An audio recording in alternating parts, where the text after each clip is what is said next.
The massive command ship drifted through the dark space between stars.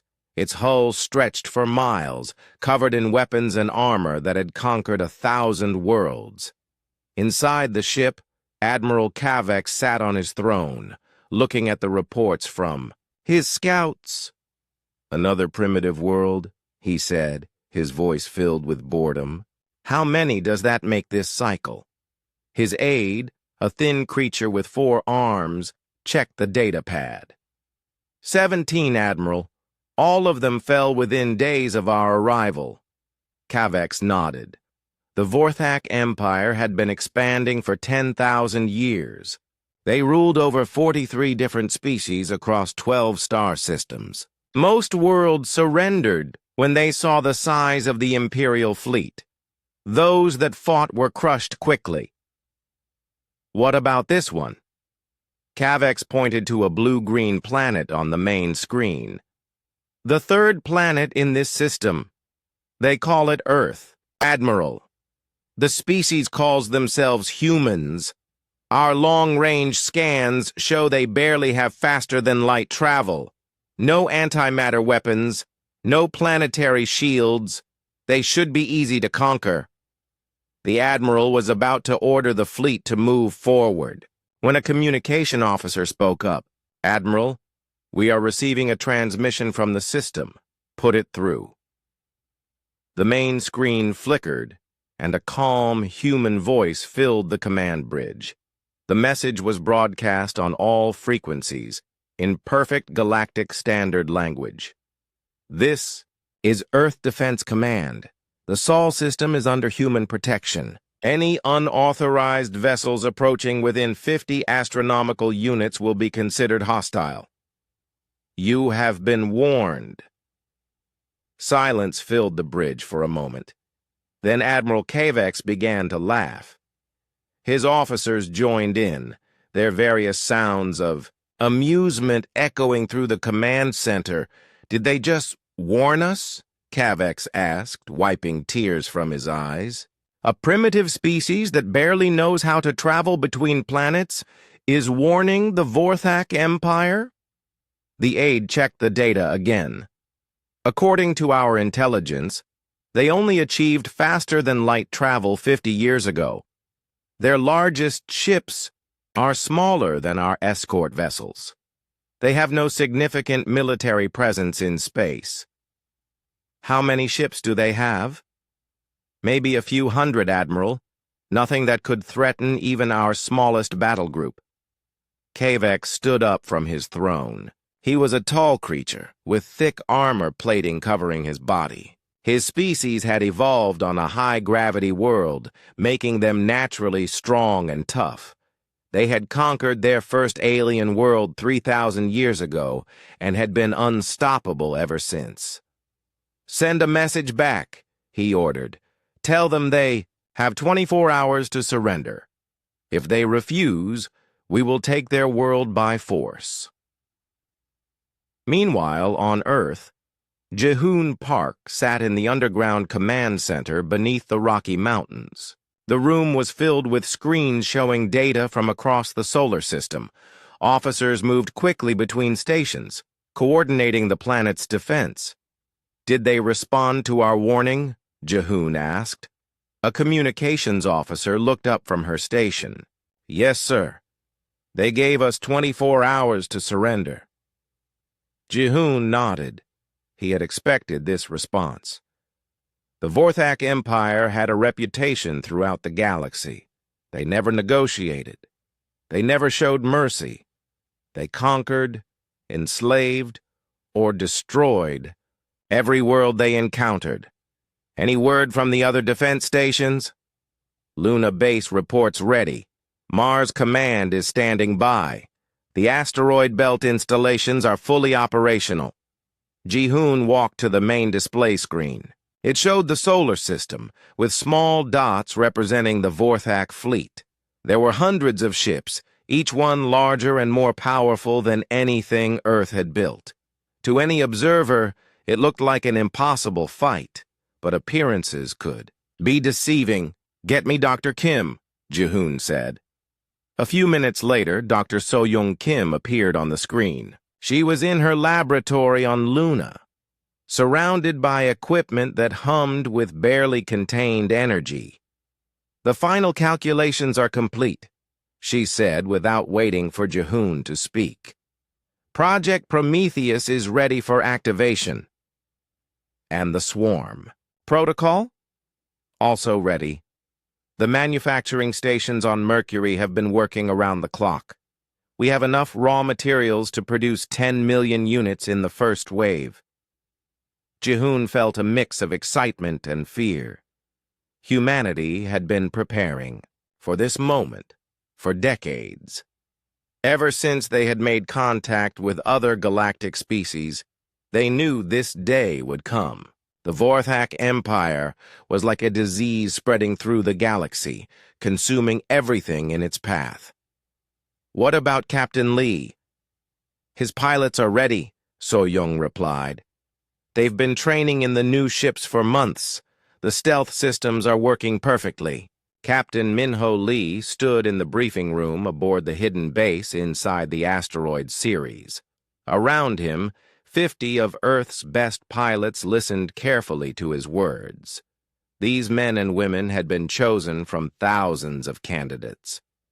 They were the elite of the elite. "Remember," Minho said, "our ships are smaller than theirs, but we have advantages they don't know about. Our stealth systems will keep us hidden until we're ready to strike. Our weapons are more advanced than anything they've seen before." One of the pilots raised her hand. "Sir, intelligence reports say they have over 300 ships. We only have 50. Minho smiled. "That's true, but they're expecting to fight the same kind of enemy they've always fought. Slow ships with energy weapons and basic shields. They're not expecting us." He pressed a button, and the room's main screen showed technical specifications for their new ships. The vessels were sleek and angular, built with technology that had taken human scientists decades to develop.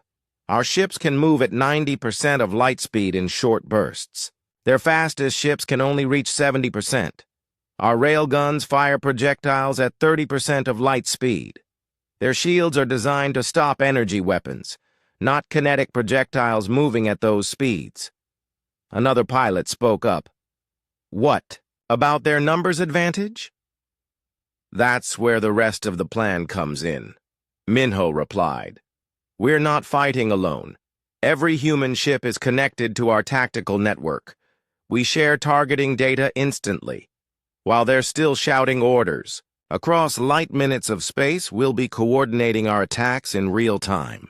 Back in the Vorthak command ship, Admiral Cavex was growing impatient. The humans had 6 hours left to surrender, and he wanted to begin the attack. His fleet was positioned just outside the system, ready to move in and crush any resistance.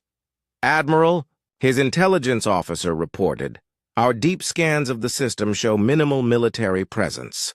A few orbital platforms around their home world. Some small bases on their moon and the Red Planet. Nothing that should cause us problems." "What about their space fleet?" "We've detected maybe 30 ships.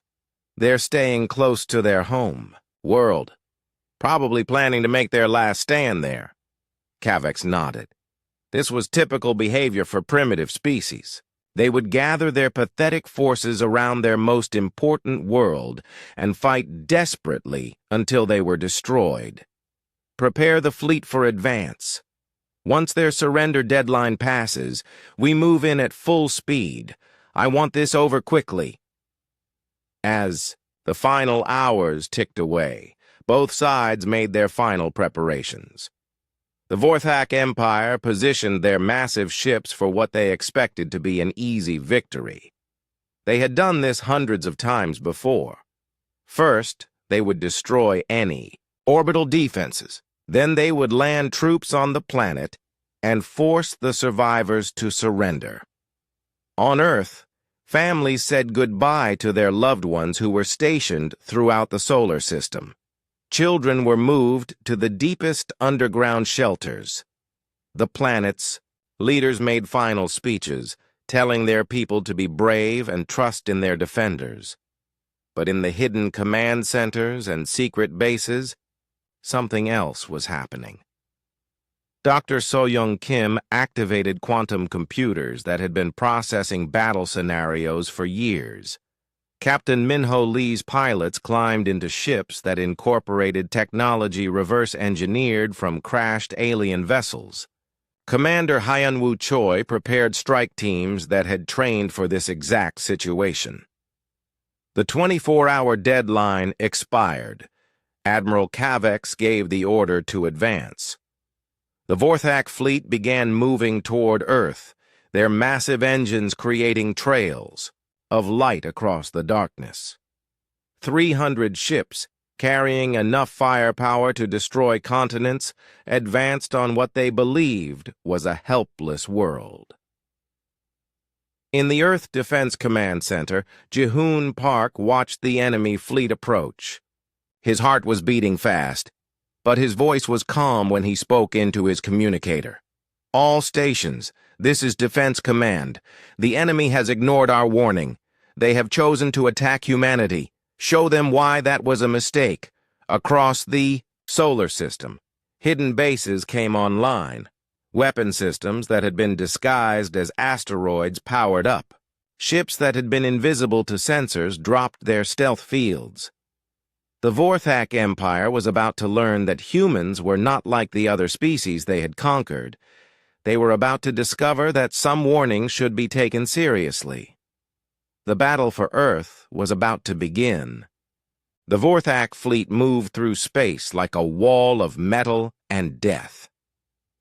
Admiral Cavex stood on his command bridge, watching the blue-green planet grow larger on the main screen. His 300 ships spread out in a formation that had crushed every enemy they had ever faced.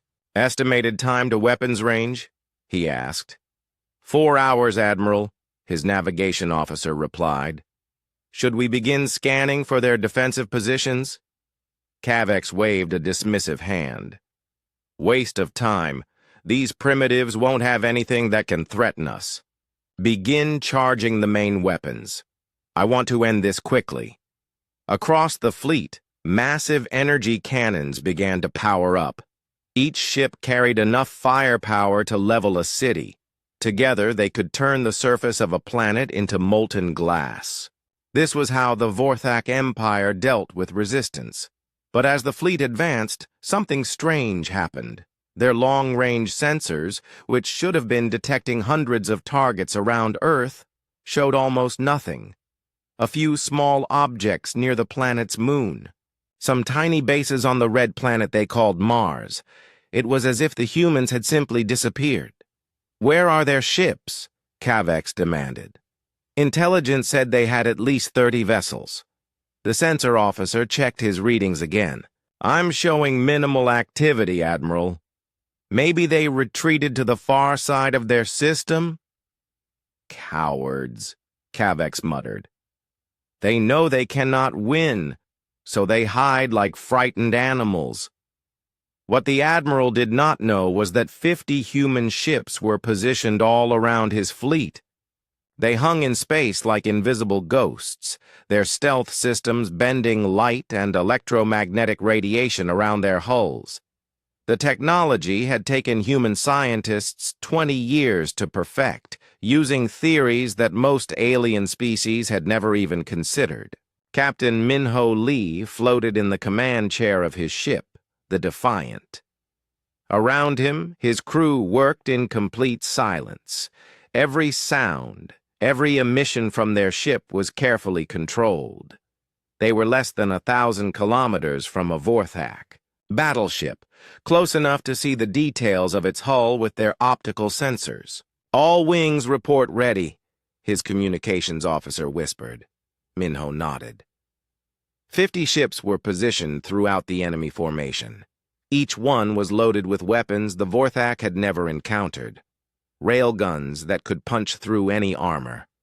Fusion missiles that burned hotter than stars. Quantum torpedoes that could phase through shields. "Wait for the signal," Minho said into his communicator. Remember, we hit them fast and hard, then disappear before they can respond. On Luna Base, Commander Ji-won Han sat in front of a wall of screens showing data from across the solar system. She could see every human ship, every enemy vessel, every piece of debris larger than a basketball. The tactical network connected every human defender, sharing information at the speed of light. "Fleet is in position," she reported to Earth Defense Command. "Enemy formation is perfect for our attack pattern." Jahoon Park's voice came through the speakers. "Confirmed. All units prepare for first strike. Remember, this is just the beginning. Make every shot count."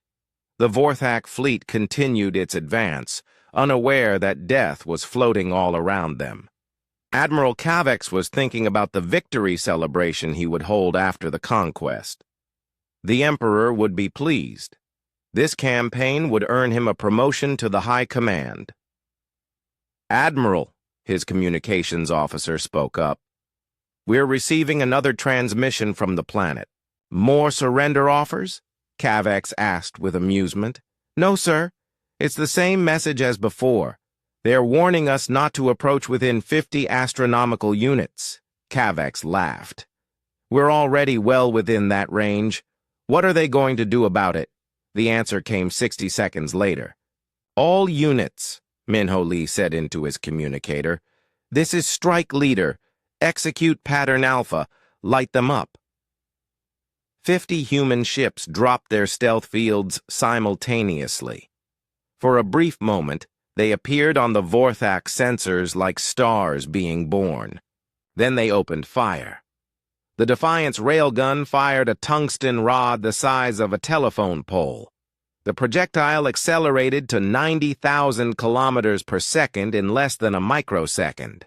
It punched through the shields of a Vorthak cruiser, like they were made of paper, then tore through the ship's hull, reactor, and out the other side. The cruiser exploded in a ball of plasma that could be seen from Earth. Across the formation, similar scenes played out. Human ships appeared from nowhere, fired devastating volleys, then vanished back into stealth. The Vorthak fleet, which had been advancing in perfect order, suddenly found itself under attack from all directions. "What's happening?" Admiral Cavex shouted as his flagship shook from a nearby explosion. "Where are they coming from?" His tactical officer stared at his screens in confusion. "I don't know, Admiral. They just appeared, fired, and disappeared. Our sensors can't track them." Another explosion lit up space as a Vorthak destroyer was cut in half by a human particle beam. The weapon fired a stream of accelerated particles that moved at 99% of light speed. The alien ship's shields, designed to stop energy weapons, had no effect on the particle stream. "Damage report," Cavex demanded. 12 ships destroyed, Admiral. 8 more heavily damaged. The enemy appears to be using some kind of advanced stealth technology. Cavex's mind raced. In 10,000 years of expansion, the Vorthak Empire had never encountered an enemy that could effectively hide from their sensors. Most species they conquered were centuries behind them in technology. These humans seemed to have weapons and defenses that were decades ahead. "All ships, spread out," he ordered. "Begin random firing patterns. If we can't see them, we'll force them to reveal themselves." The Vorthak fleet began firing energy weapons in all directions. Beams of superheated plasma and concentrated radiation filled the space around them. It was a desperate tactic, but it was all they could think of. Most of the shots missed, but a few came close to human ships. The Valiant, one of Captain Lee's escorts, took a glancing hit that overloaded its stealth systems. Suddenly visible, it found itself facing 3 Vorthak battleships. "This is Commander Hyun-woo Choi," came a voice over the tactical network. "I'm exposed and taking heavy fire, shields at 60% and falling." "All nearby units, assist the Valiant," Minho ordered. 6 human ships dropped stealth and opened fire on the battleships attacking Hyun-woo's vessel. Their combined firepower was devastating. Railgun rounds tore through alien armor. Fusion torpedoes turned shield generators into expanding clouds of plasma. But the Vorthak were learning. As more human ships revealed themselves, the aliens began to adapt their tactics. They stopped firing, randomly, and started concentrating their weapons on the visible targets. "They're getting smarter," Jiwon Han reported from Luna Base. "Enemy is adapting to our stealth tactics faster than predicted." "Then we adapt too," Ji-hoon replied from Earth Defense Command. "All strike units execute harassment pattern Delta. Don't let them get comfortable." The human ships changed their tactics. Instead of coordinated strikes, they began hit-and-run attacks. Single ships would appear, fire a few shots, then disappear before the enemy could respond. It was like being attacked by angry hornets. Admiral Kavex watched his fleet take losses, unlike anything he had ever experienced.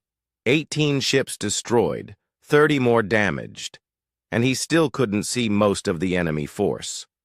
"Admiral," his aide approached carefully. "Perhaps we should request reinforcements from the Second Fleet?" Kavex's pride rebelled against the suggestion. The Second Fleet was commanded by his rival, Admiral Korex. Asking for help would be admitting failure. "No," he said firmly. "We will crush these insects ourselves. All ships advance at maximum speed. Get us to their planet quickly. Once we're in orbit, we can use their own world as a shield."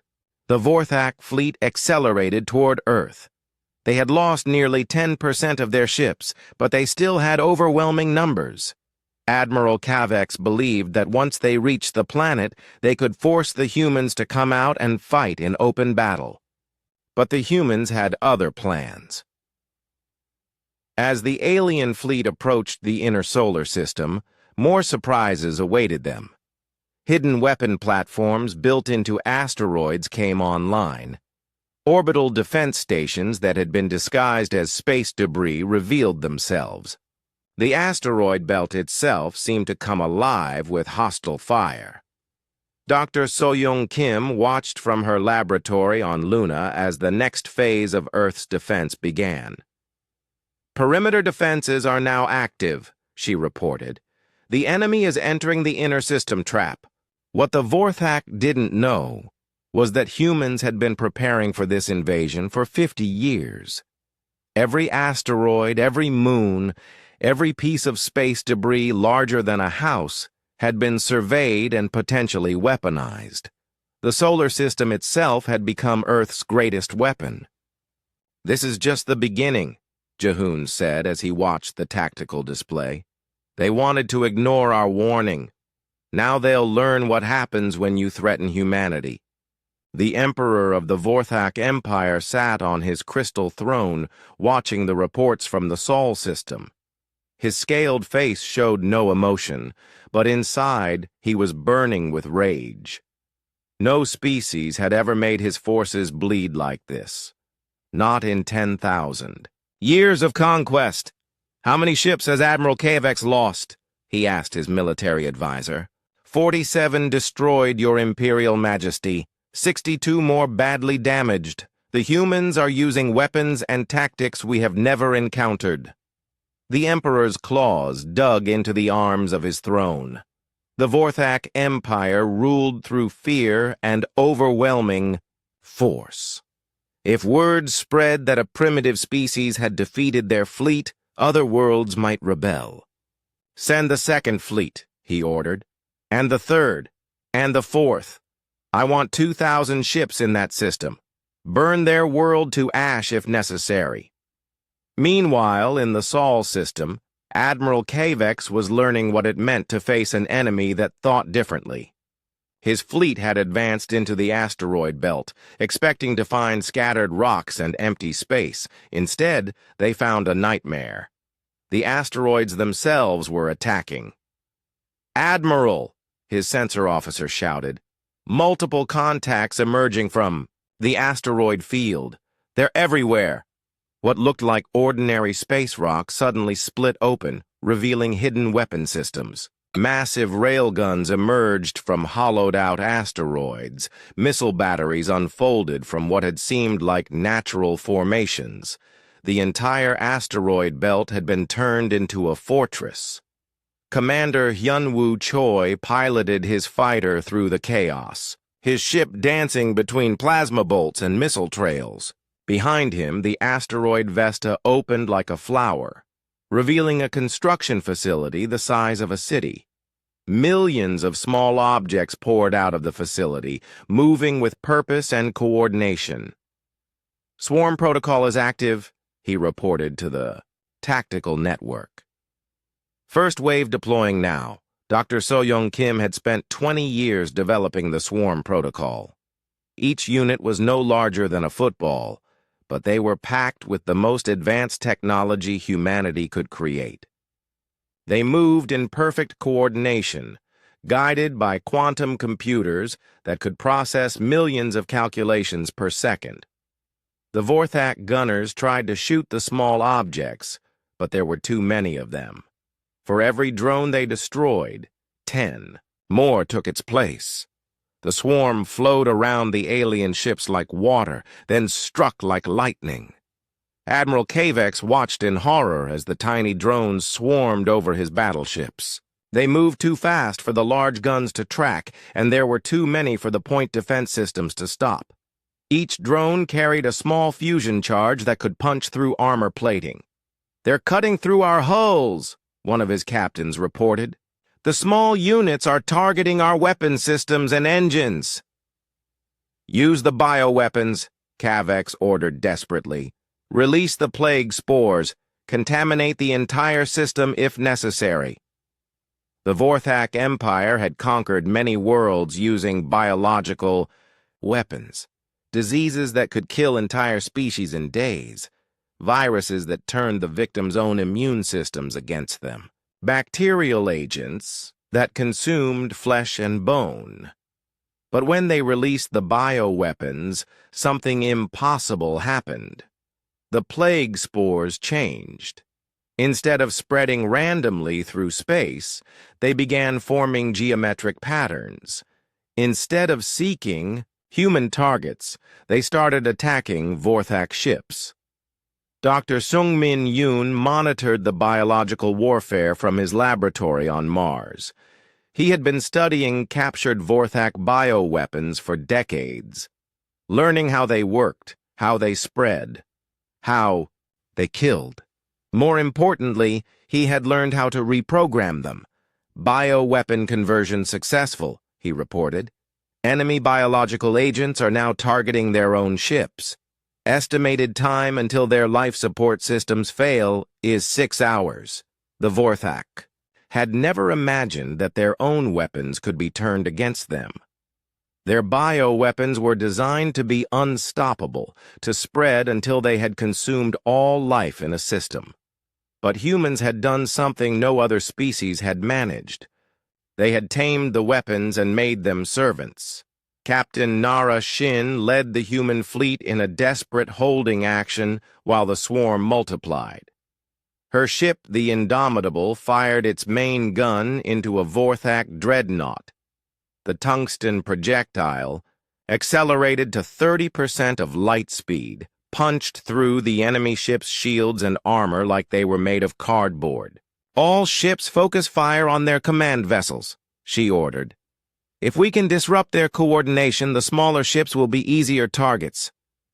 But even as the human forces fought with skill and courage, the Vorthak still had massive advantages in numbers and raw firepower.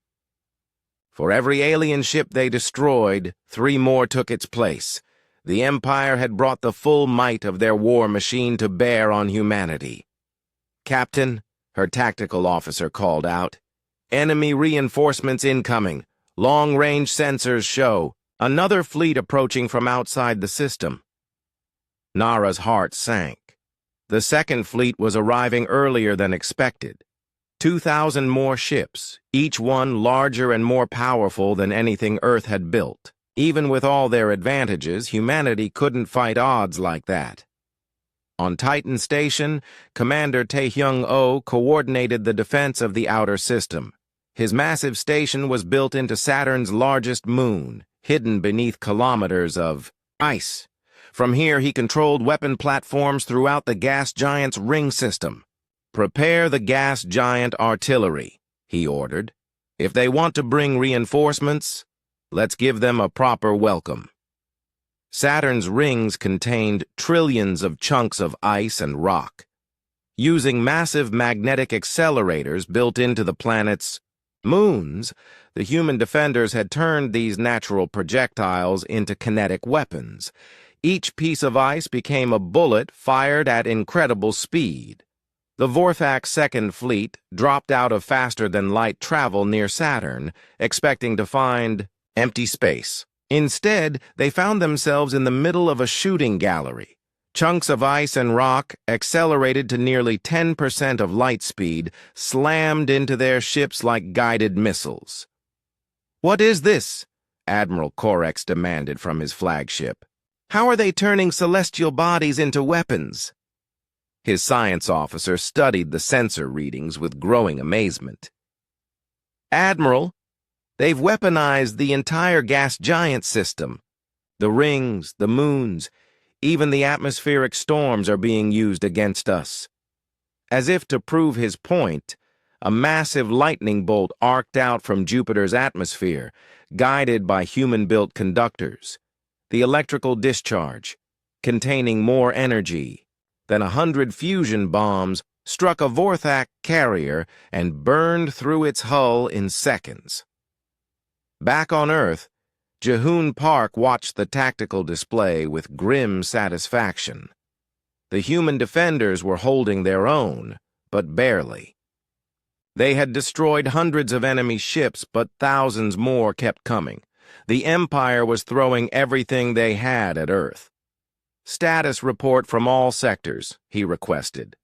"Asteroid belt defenses are at 60% capacity," reported Commander Jiwon Han from Luna Base. "Swarm units are performing beyond specifications. Enemy bioweapons have been neutralized and turned.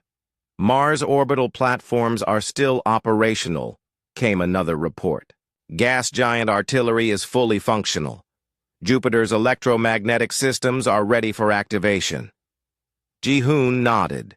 Phase 1 of Earth's defense had gone better than expected. They had bloodied the Empire's nose and shown that humanity would not go quietly into extinction. But Phase 2 would require sacrifices that no one wanted to make. "Dr. Kim," he said into his communicator, "are you ready to activate Project Prometheus?" So-Young's face appeared on his screen. She looked tired and worried.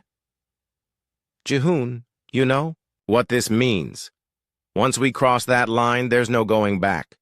The people who volunteer for this, they won't be human anymore." "I know," Jihoon replied quietly. "But if we don't do this, there won't be any humans left to save." In the depths of space, the Vorthak Empire was learning a hard lesson. They had ignored humanity's warning because they thought humans were weak. They had assumed that superior numbers and firepower would be enough to guarantee victory, but humans were not like the other species they had conquered. Humans adapted. Humans innovated. Humans refused to give up, even when facing impossible odds. Admiral Kavex sat in his damaged command chair, looking at the reports of his losses. Over 400 ships destroyed. The asteroid belt was a death trap. The gas giants were firing at his fleet with weapons he couldn't understand. And somewhere in the darkness, millions of tiny drones were still hunting his ships. "Admiral," his communications officer spoke up, "we're receiving a message from the humans." "Put it through," Kavex said wearily. The same calm voice that had given the original warning filled the bridge. "This is Earth Defense Command. You were warned not to approach our system. You ignored that warning. Now you are learning the cost of that mistake. This is your final chance to withdraw. Leave our system now, or face the consequences. Cavex looked around his bridge at his surviving officers. They all looked as shocked and beaten as he felt. But retreat was not an option. The Empire did not negotiate with primitives. Send them. Our response, he ordered. The Vorthek Empire does not retreat. We will have their world, or we will destroy it trying. The Emperor of the Vorthak Empire had seen enough. His admirals were failing him. His fleets were being destroyed by a species that should have been conquered in hours. Worse, news of the defeats was spreading to other worlds in his empire. 3. Slave species had already started rebellions. "Bring me the star render," he commanded his military council. The room fell silent. The star render was the Empire's ultimate weapon, a moon-sized vessel that could destabilize suns. It had only been used twice in the Empire's history, both times to make examples of species that had dared to resist too strongly. "Your Imperial Majesty," his chief admiral said carefully, "the star render will destroy their entire system. There will be nothing left to conquer." "Then there will be nothing left," the Emperor replied coldly. "These humans have made me look weak. Other species are watching. If I allow primitives to defeat my fleets, every world in the Empire will rebel. Better to rule over ashes than not to rule at all." In the Sol system, the battle had reached a desperate stalemate. The human defenders had destroyed over 800 Vorthak ships, but the Empire kept sending more. For every alien vessel they eliminated, 2 more arrived to take its place. Commander Una Park stood in the war room beneath the Swiss Alps, studying the tactical displays. The situation was becoming impossible. Human losses were mounting. The swarm had lost 60% of its units. The gas giant artillery was running low on ammunition. "We need a new approach," she told the other commanders on the secure channel. "Conventional tactics won't work against these numbers." Captain Minho Lee's voice crackled through the speakers. His ship had been badly damaged in the latest engagement. "What do you suggest?" "We're already using every weapon system we have." "We turn the system itself into a weapon," Una replied. "Not just individual planets or asteroids, the entire system." On Mars, engineer Jae-hyun Ko was already working on that exact idea. His team had spent the last 30 years preparing for this moment. They had built massive engines into the planet's core, hidden beneath kilometers of rock and ice. Mars wasn't just a fortress anymore. It was a gun. "Planetary repositioning engines are ready," he reported. "We can move Mars out of its normal orbit and use it as a kinetic projectile. The gravitational effects alone will disrupt their formation." The plan was insane. Moving an entire planet would require more energy than humanity had ever used before. The gravitational changes would affect every other body in the solar system. But desperate times called for desperate measures. "Do it," Jahoon Park ordered from Earth Defense Command. "And activate the lunar mass drivers while you're at it." Luna Base had been hollowed out and converted into the largest weapon humanity had ever built. The entire moon was essentially a massive railgun, capable of firing projectiles at nearly 20% of light speed. The ammunition was simple. Chunks of lunar rock accelerated to incredible velocities. Dr. So-young Kim watched. The preparations from her laboratory. The quantum computers were running continuously now, calculating trajectories and timing for weapons spread across the entire solar system.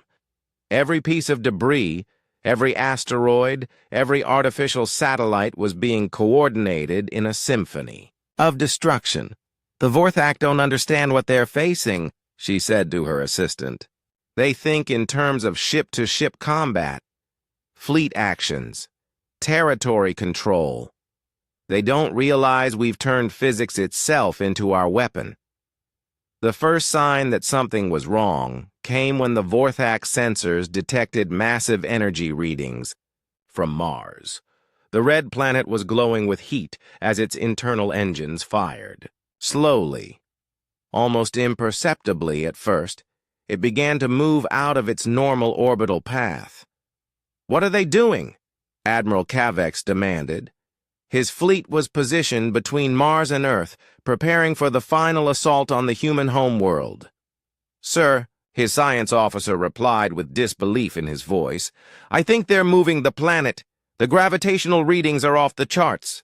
Before Cavex could respond, Luna opened fire. The moon's surface split along carefully engineered fault lines, revealing the massive railgun barrel hidden beneath. A chunk of rock the size of a city block erupted from the lunar surface, accelerated to 60,000 kilometers per second. The projectile struck a Vorthak dreadnought dead center. The kinetic energy was so enormous that the ship didn't just explode. It vaporized, becoming an expanding cloud of plasma that destroyed 6 other vessels nearby. But that was just the beginning. Mars continued its slow movement toward the Vorthak fleet, its gravitational field pulling on every ship in the area. Smaller vessels were drawn toward the planet like insects to a flame. Larger ships fought their engines to maintain position, burning fuel at an unsustainable rate. Captain Minji Lee led her squadron in desperate attack runs against the Empire's command ships. Her fighter was one of the fastest ever built, capable of incredible acceleration that would have killed any unaugmented human pilot. But Minji wasn't entirely human anymore. The neural implants in her brain connected her directly to her ship's systems. She could think at the speed of her computer, react faster than any biological nervous system. She and her ship were one entity, a fusion of human intuition and machine precision. "Target the flagship," she commanded her squadron. "If we can take out their admiral, the rest might retreat." Her fighters dove toward Admiral Cavex's massive command ship, weaving between plasma bolts and missile trails. The ship was the size of a small city, bristling with weapons and armor. But it had one weakness. It was designed to fight other large ships, not small, fast fighters. Minji's ship fired a spread of fusion torpedoes into the flagship's engine section. The weapons were small but incredibly powerful, each one containing the destructive force of a hydrogen bomb. The explosions tore through the ship's armor like tissue paper. But Admiral Cavex wasn't finished yet. As his ship died around him, he transmitted one final message to the Empire. "Send the star render. Burn their sun. Let nothing survive. On Earth, monitoring stations detected the incoming transmission. Within minutes, every human defender knew what was coming. The Empire's ultimate weapon was en route to their system. Commander Tae-Hyung-oh watched from Titan Station as long-range sensors picked up the approaching vessel. It was massive beyond comprehension, larger than most asteroids. Its hull was covered in weapons that could crack planets. At its core was a device that could destabilize stellar fusion, causing a star to go nova. "How long until it arrives?" he asked his sensor operator. 18 hours, sir. Once it enters the system, we'll have maybe 6 hours before it can fire on the sun. 18 hours to save not just humanity, but every living thing in the solar system. It seemed impossible. But humans had already done several impossible things in this war. Ji-hoon Park made the hardest decision of his life. "Activate Project Prometheus. All volunteers report to your stations." Across the solar system, men and women who had trained for this moment began the process that would change them forever. Dr. So-Young Kim had spent decades developing the technology, but she had hoped it would never be used. The volunteers were connected to quantum computers that mapped every neuron in their brains. Their consciousness was uploaded, expanded, enhanced beyond all biological limits. Their bodies were modified with nanotechnology that let them survive in hard vacuum and interface directly with any electronic system. The first to complete the transformation was Dong-Yun Kim, a young engineer from Busan. One moment he was human. The next, he was something more. His awareness expanded across the entire solar system. He could feel every human ship, every weapon platform, every grain of dust in space. "I can see everything," he whispered, his voice transmitted through quantum. "Channels. The patterns, the connections. I understand now." More volunteers followed. Chae-Young-jung became one with Earth's defense grid. Her consciousness spread through every computer on the planet. Woo-Sung Park merged with the swarm, becoming a hive mind controlling millions of drones simultaneously. These evolved humans moved through space like living gods of war. They didn't need ships or weapons. They were weapons. Dong-Yun flew through the void using modified gravitational fields, tearing through Vorthak hulls with his bare hands. Chae-Young coordinated the defense of Earth with the processing power of a planet-sized computer. The surviving Vorthak forces found themselves facing an enemy they couldn't understand. These weren't soldiers or pilots anymore. They were forces of nature given consciousness and purpose. But even as humanity transcended its biological limitations, the Star Render continued its approach. The massive vessel was too large and too well protected for conventional weapons. It would take something truly extraordinary to stop it. In 6 hours, the weapon would be in position to fire. In 6 hours and 1 minute, the sun would begin to die. The final battle for Earth was about to begin. The Star Render moved through space like a mountain of death. Its surface was covered with weapons that could shatter moons. Deep inside its core, machines older than human civilization prepared to fire the weapon that would kill the sun.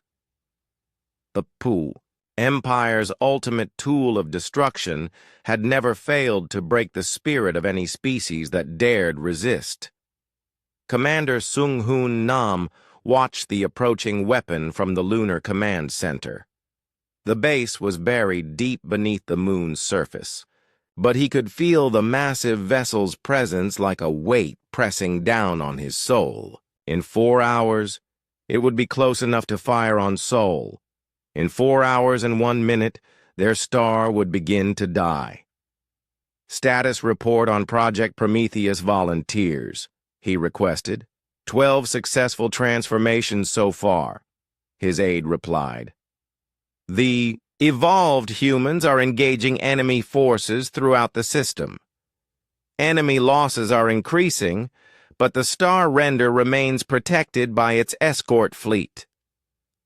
Sung-Hoon nodded grimly. The post-human defenders were incredible to watch.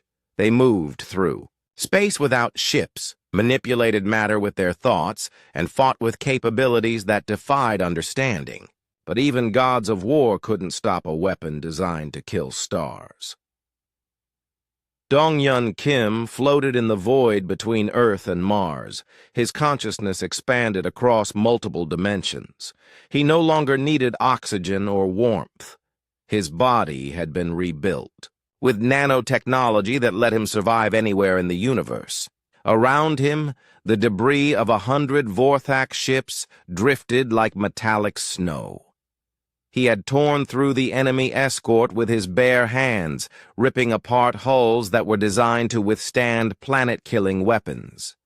But for every ship he destroyed, 10 more took its place. The Empire was throwing everything they had at the Star Render's protection. "The escort fleet is too large," he reported through quantum channels. "I can destroy individual ships, but there are thousands of them. By the time I clear a path to the star render, it will already have fired. From Earth's defense grid, Che-Yung-Jung's evolved consciousness processed millions of calculations per second.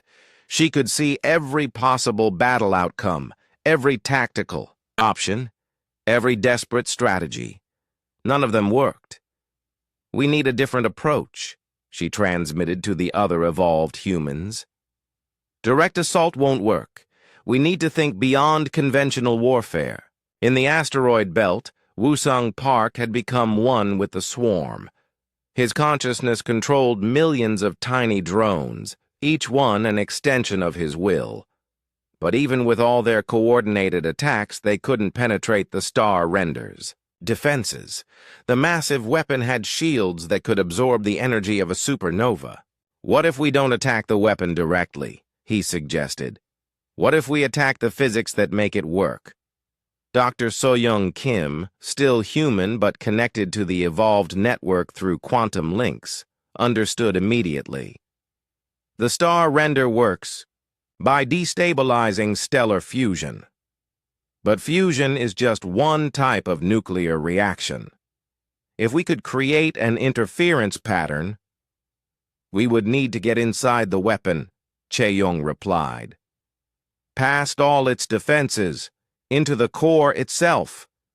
"I can." "Do it!" came a new voice. Ji-Hoon Park had volunteered for the transformation, uploading his consciousness into the quantum network. As the former defense coordinator, he understood the weapon systems better than anyone. "Ji-Hoon." "No," So-Young protested. "The star renders. Core is protected by energy fields that would destroy even your evolved form. It's suicide." "Maybe," he replied calmly. "But if I can disrupt the weapon's firing sequence, even for a few seconds, it might be enough." The plan was desperate beyond measure. Ji-Hoon would use his evolved abilities to phase through the star render's hull, penetrating deeper into the weapon than any physical object could go. Once inside the core, he would interfere with the stellar destabilization process, hopefully preventing the weapon from firing. The chances of success were almost zero. The chances of survival were zero. "There's another problem," Dong-Yun reported. "The star render just changed course. It's not heading for the sun anymore. On the massive weapons command bridge, the Vorthak weapons master had made a tactical decision. The humans were too dangerous to leave alive. Better to destroy their homeworld first, then deal with their sun. Target the third planet," he ordered. "Maximum power. I want nothing left but atoms." The star render's main weapon began to charge. Energy readings spiked across the electromagnetic spectrum. The weapon that could kill stars was preparing to fire on Earth itself. "New plan," Ji-Hoon transmitted urgently. "I'm going for the weapon core now. Everyone else protect Earth. Use everything we have." He accelerated toward the star render at a significant fraction of light speed, his evolved form phasing in and out of normal space-time. The escort ships fired at him, but their weapons passed through him like he was made of light. Behind him, every human defender in the solar system converged on Earth. The evolved post-humans flew through space like living comets. The remaining conventional ships fired everything they had. The planet's orbital defenses came online, creating a sphere of deadly energy around their homeworld. But it wouldn't be enough. The star render's weapon was designed to crack planets. Earth's defenses, impressive as they were, couldn't stop something. That powerful Ji-Hoon reached the star render's hull and phased through the metal like it was air. Inside, he found corridors filled with alien technology that hurt to look at. The weapon's core was protected by energy fields that existed in 11 dimensions. Even in his evolved state, approaching them was agony. He pushed forward anyway, his consciousness fragmenting under the strain. Each step deeper into the weapon, cost him pieces of himself. Memories dissolved. Personality traits evaporated. He was becoming less human with every meter he traveled. Finally, he reached the core chamber. The stellar destabilization device hung in the center of the room like a miniature black hole, warping space-time around itself. Energy patterns that should not exist danced through the air. This was technology that could unmake reality itself. The weapon was 30 seconds from firing. Jihoon reached out with his evolved abilities and touched the device. Pain beyond description flooded through him as his consciousness made contact with forces that could destroy stars. But he held on, pouring his will into disrupting the firing sequence. For a moment, it seemed to work. The energy patterns flickered. The stellar destabilization field wavered. The countdown stopped. Then the Star Render's automatic systems detected the interference and compensated. Backup systems came online. Emergency protocols activated. The weapon continued its firing sequence, now just 10 seconds from discharge. But Jihoon wasn't finished. As his consciousness began to dissolve under the weapon's destructive forces, he made one last desperate choice. Instead of trying to stop the weapon, he redirected it. The Star Render fired. A beam of energy that could crack planets erupted from the massive weapon, but instead of striking Earth, it swept across the Vorthak fleet. The Empire's own ultimate weapon turned on their ships, vaporizing everything in its path. Thousands of alien vessels simply ceased to exist. Admirals who had conquered hundreds of worlds became atoms scattered across space. The escort fleet that had seemed unstoppable vanished in seconds. The beam swept through the entire Vorthak force, from the smallest fighter to the largest battleship. When it finally stopped, nothing remained of the Empire's invasion fleet except expanding clouds of superheated gas. But the victory came at a terrible cost. The Star Render's core exploded, its stellar-scale energies contained only by the weapon's massive hull. The explosion lit up space like a second sun, visible from Earth with the naked eye. And somewhere in that explosion, Jihoon Park's consciousness finally scattered into quantum foam, his sacrifice saving not just Earth but every living thing in the solar system. He did it, Chae-Young whispered through the quantum network. The fleet is gone. The weapon is destroyed. But even as the evolved humans celebrated their victory, long-range sensors detected new contacts approaching from deep space. More Vorthak fleets were coming. The Empire had not committed everything to this battle after all. How many?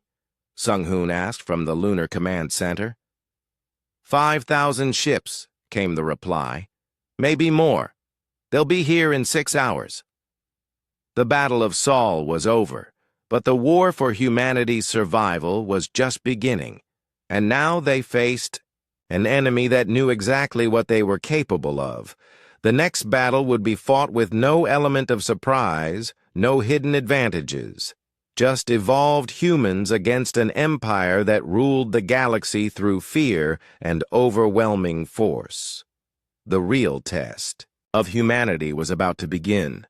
The Vorthak Emperor stood in his throne room, staring at the reports from the Sol system. His hands shook with rage as he read the impossible words.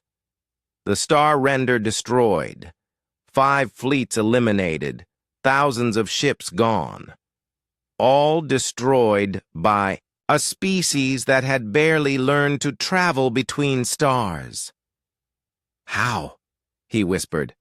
How did primitives destroy our ultimate weapon? His military advisor trembled as he spoke. The humans evolved, Your Imperial Majesty. They changed themselves into something beyond biology. Our weapons were designed to fight natural beings, not these. creatures of living energy. The Emperor's claws dug grooves in his crystal throne. In 10,000 years, no species had ever hurt the Empire like this. Word was spreading across the galaxy. Slave worlds were starting to rebel. Subject species were refusing to pay tribute. The Empire's foundation of fear was cracking. "Gather every ship we have," he ordered. "Every battle fleet, every reserve squadron, every patrol vessel. I want 50,000 ships in that system. If these humans want to play God, I will show them what real gods can do." In the Sol system, the evolved humans felt the approaching storm. Their enhanced senses could detect the massive fleet while it was still light years away. 50,000 ships, each one hungry for revenge. The Empire was coming with everything they had. So-Young Kim had completed her own transformation now. Her consciousness existed in multiple dimensions, able to process information faster than any computer ever built. She could see probability, streams stretching into the future, calculating the outcomes of battles not yet fought. "We cannot win by fighting," she told the other evolved humans through quantum channels. 50,000 ships is beyond our ability to destroy, even with our new capabilities. Chae-Young-Jung, her awareness spread through Earth's entire defense network, agreed. "But we don't have to fight them all. We just have to reach their homeworld. Cut off the head, and the body dies." The plan was audacious beyond belief. While the Vorthak fleet was traveling to Earth, a small group of evolved humans would travel in the opposite direction. They would strike at the heart of the Empire itself, ending the war at its source. But they would need to cross half the galaxy without being detected. They would need to penetrate defenses that had protected the Imperial throne world for millennia. And they would need to do it all while the largest fleet in galactic history was bearing down on Earth. "I'll go," Dong-Yun Kim volunteered. His evolved form was the most stable, the most capable of surviving the journey through hyperspace. "Not alone," Woo-Sung Park replied. "The Imperial homeworld has defenses we can't imagine. You'll need backup." "We all go," So-Young decided. "All the evolved humans. We leave Earth's defense to the conventional forces and the automated systems." It was a desperate gamble. If they failed, Earth would be defenseless when the Vorthak arrived. But if they succeeded, they could end the war before the final battle began. The evolved humans prepared for their journey by shedding the last of their physical forms. They became beings of pure energy and consciousness, able to travel through hyperspace without ships. In this state, they could cross the galaxy in hours instead of months. As they departed, Captain Narration took command of Earth's remaining defenses. Her ship was badly damaged from the previous battles, but she and her crew were ready to fight to the end. "All stations, this is Fleet Command," she broadcast to every human defender in the system. "The evolved humans are attempting to end this war at its source. Our job is to hold the line until they succeed. Make every shot count." The journey through hyperspace was a nightmare of twisted dimensions and impossible geometries. The evolved humans traveled through spaces that existed between reality, places where the normal laws of physics broke down. Lesser beings would have been driven insane by the journey. Even in their evolved state, the humans found it challenging, but they persevered, driven by the knowledge that their species' survival depended on their success. After what felt like eternities but measured only hours, they emerged from hyperspace near the Vorthak homeworld. The Imperial capital was a fortress world surrounded by defensive stations and patrol fleets. Millions of ships protected the planet, where the Emperor ruled his galactic empire. It should have been impossible to penetrate. But the evolved humans were no longer bound by the limitations that had constrained their species. They phased through solid matter, became invisible too, sensors, and moved faster than light itself. The Empire's defenses, designed to stop ships and armies, were useless against beings who had transcended physical existence. So-Young led the assault, her consciousness reaching out to touch every computer system on the planet. In seconds, she rewrote the defensive protocols, turning the Empire's own weapons against their operators. Orbital platforms that had protected the world for centuries suddenly began firing on each other.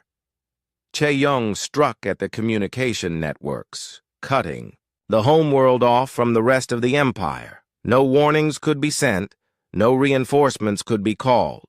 The Emperor and his court were isolated, trapped on their own world as it burned around them. Wusung took control of the manufacturing centers, the factories that built the Empire's weapons and ships. Under his influence, the machines began producing something else entirely. Instead of instruments of war, they created tools of liberation. Weapons that would free the Empire's slaves appeared by the millions. But it was Dong-Yun who struck the final blow. He materialized in the Imperial throne room, his evolved form blazing with energy that hurt to look at. The Emperor's guards fired their weapons, but the beams passed through him like he was made of light. "You were warned," Dong-Yun said, his voice echoing through dimensions. "You were told not to approach Earth. You ignored that warning. Now you face the consequences." The Emperor drew his ceremonial sword, a blade that had conquered 1,000 worlds. "I am the master of this galaxy," he snarled. "I will not bow to primitives." He struck at Dong-Yun with all his strength. The blade, enhanced with technology, beyond human understanding, should have cut through anything. Instead, it passed harmlessly through the evolved human's form. Dong-Yun reached out and touched the Emperor's mind. In that contact, he showed the alien ruler what humanity truly was. Not primitives or savages, but a species with unlimited potential. A people who could evolve beyond any limitation, overcome any obstacle, survive any threat. The Emperor's mind broke under the revelation. He fell to his knees, his sword clattering on the crystal floor. Around the throne room, his court cowered in terror as they realized their empire was ending. "The Vorthak Empire is finished," Dong-Yun announced, his words transmitted to every world in the galaxy simultaneously. "Your slaves are free. Your weapons are destroyed. Your fleets will return home or be eliminated. The age of conquest is over." Across the galaxy, the Empire's slave species rose in rebellion. Armed with weapons that materialized from thin air, guided by tactics that appeared in their minds, 43 different peoples struck back at their oppressors. Worlds that had been enslaved for centuries broke their chains in a single day. The massive fleet approaching Earth received new orders. Return home immediately. Protect the Imperial core worlds. The rebellion was spreading faster than anyone had imagined possible. Admiral Korex, commanding the Revenge Fleet, stared at his orders in disbelief. "Retreat! From primitives! This is impossible!" But when he tried to contact the homeworld, he found only silence. When he attempted to rally other fleets, he discovered they had vanished or gone over to the rebels. The empire he had served his entire life was crumbling around him. On Earth, Captain Narration watched the enemy fleet slow, then stop, then turn around. The massive armada that had come to destroy humanity was limping home to defend worlds that no longer wanted their protection. "This is Earth Defense Command," she broadcast to the retreating fleet. "You were warned not to approach our system. You ignored that warning. Consider yourselves fortunate that we allow you to leave alive. The evolved humans returned to Earth as heroes, but they were no longer entirely human.